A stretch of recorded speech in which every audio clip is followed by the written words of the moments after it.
தகவல் கிடைத்த அடுத்த நொடி ஜம்மு காஷ்மீரின் பல இடங்களுக்கு பாதுகாப்பு படையினரின் வாகனங்கள் மின்னல் வேகத்தில் விரைந்தன.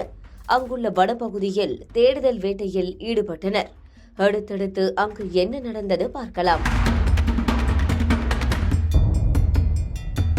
ஜம்மு காஷ்மீரின் பஹல்காமில் பயங்கரவாதிகள் நடத்திய தாக்குதல் ஒட்டுமொத்த இந்தியாவையும் உலுக்கியது. பாகிஸ்தானுக்கு ஆபரேஷன் சிந்தூர் என்ற பெயரில் இந்திய ராணுவம் பதிலடி கொடுத்தது.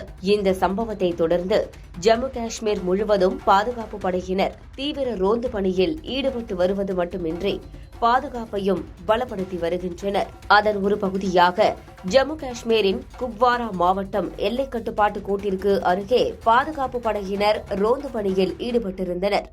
அப்போது அங்கிருந்த பதுங்கு குழி ஒன்றில் 2 எம் தொடர் தாக்குதல் துப்பாக்கிகள், வெடிமருந்துகளை பாதுகாப்பு படையினர் மீட்டனர். பாதுகாப்பு படையினரின் இந்த அதிரடி நடவடிக்கையால் மிகப்பெரிய பயங்கரவாத திட்டம் முறியடிக்கப்பட்டதாக ஜம்மு காஷ்மீர் போலீசார் தெரிவித்தனர். அதேபோல வடக்கு காஷ்மீர் மாவட்டத்தின் ஹிண்ட்வாரா பகுதி எல்லை கட்டுப்பாட்டு கோட்டிற்கு அருகில் உள்ள நீரியன் வனப்பகுதி உள்ளிட்ட பல இடங்களில் பாதுகாப்பு படையினர் தேடுதல் வேட்டையை தொடங்கினர். தேடுதல் வேட்டையின் போது அங்கு மிகப்பெரிய பதுங்கு குழியை கண்டுபிடித்தனர்.